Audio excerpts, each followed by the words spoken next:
Did you know that most of the time, narcissists don't work alone?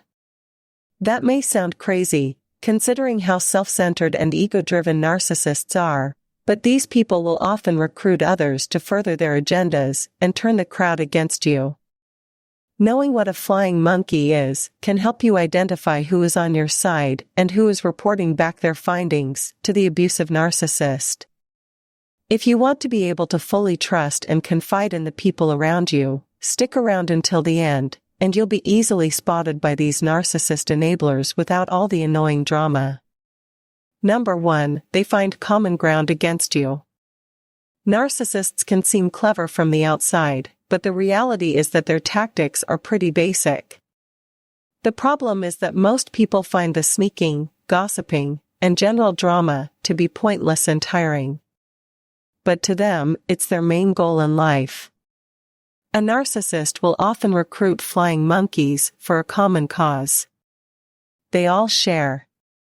And sometimes that may even mean that they have a mutual dislike for you.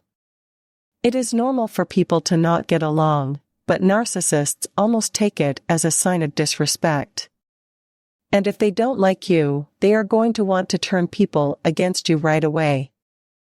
You shouldn't take this personally at all, as these flying monkeys are being radicalized by the narcissist to be overly mean or rude to you. Anyone who stands in the way of this group is going to get attacked verbally. There are rumors spreading about them, and it can be really hard to speak out against them. Number 2, narcissists running together. On this channel, we talk so much about how narcissists are these prideful, mean-spirited people who want to feel superior to others.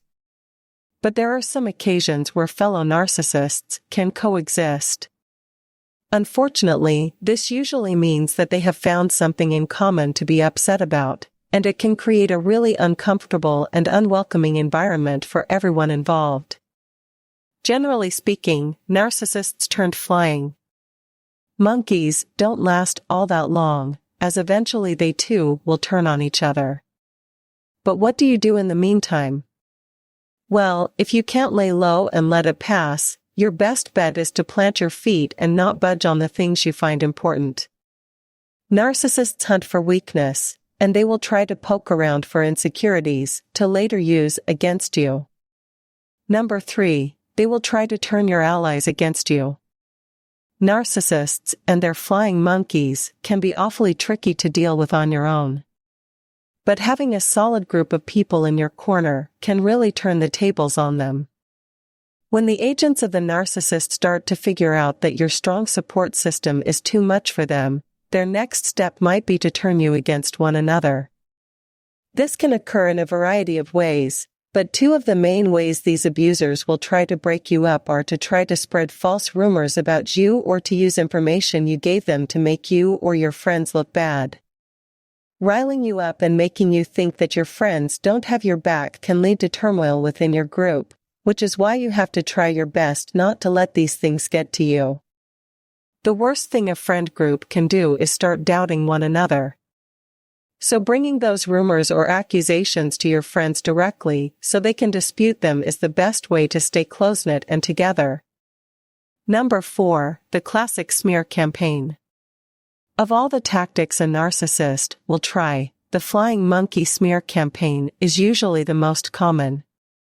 When this happens, it can feel like all of it came out of nowhere and that suddenly there is so much talk about you going around. The goal from their perspective is to make you feel alone and to make your friends or coworkers question if they really know you. Things can get pretty nasty when insults and gossip are being thrown around. But it won't last. Eventually, people will start to understand that this is all just a childish attempt to make you look bad. And as long as you are able to keep a level head, you should be more than fine. Number 5, they want to break you. Abuse by proxy is all about making you feel small and vulnerable with the hope that you can be broken. It takes some mental fortitude not to give in and become reactionary or defensive, but you should not stoop to the narcissist level. People who get shaken up by this kind of behavior can look erratic or act out of character. And the people around you are going to notice that bullying simply has no place in today's culture.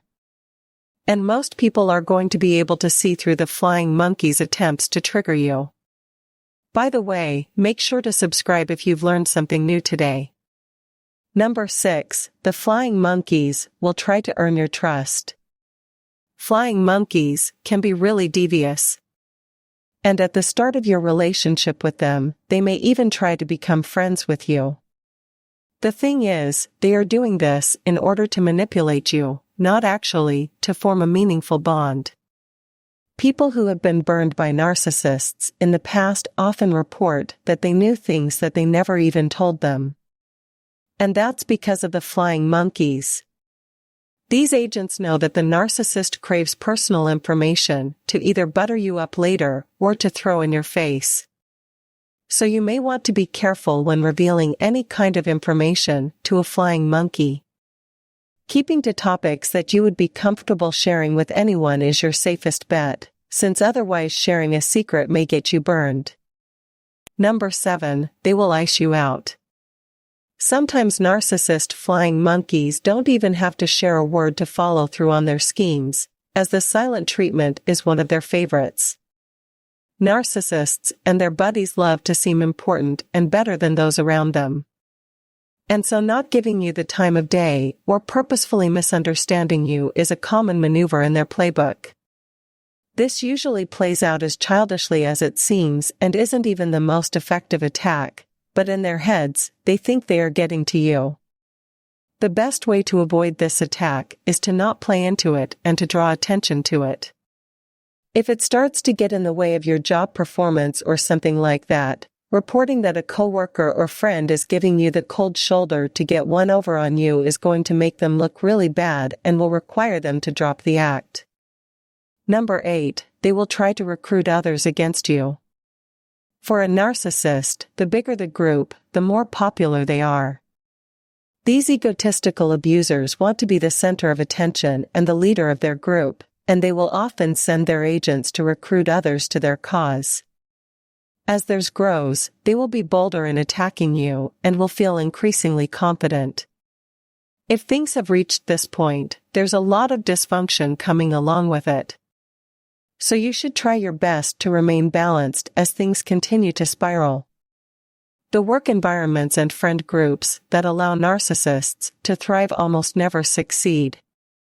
So you can at least take some solace in the fact that there may not be all that much to fight for.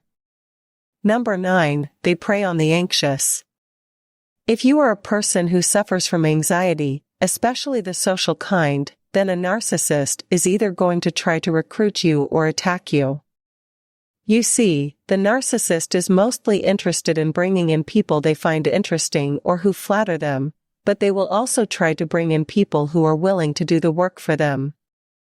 If the anxious individual gets along with the flying monkeys and is willing to gossip about others or make fun of them, then they may just join the group. If the person refuses, however, then the narcissist will feel rejected and, most likely, will stage an attack against them in order to prove they are superior. Number 10, the agents will always change.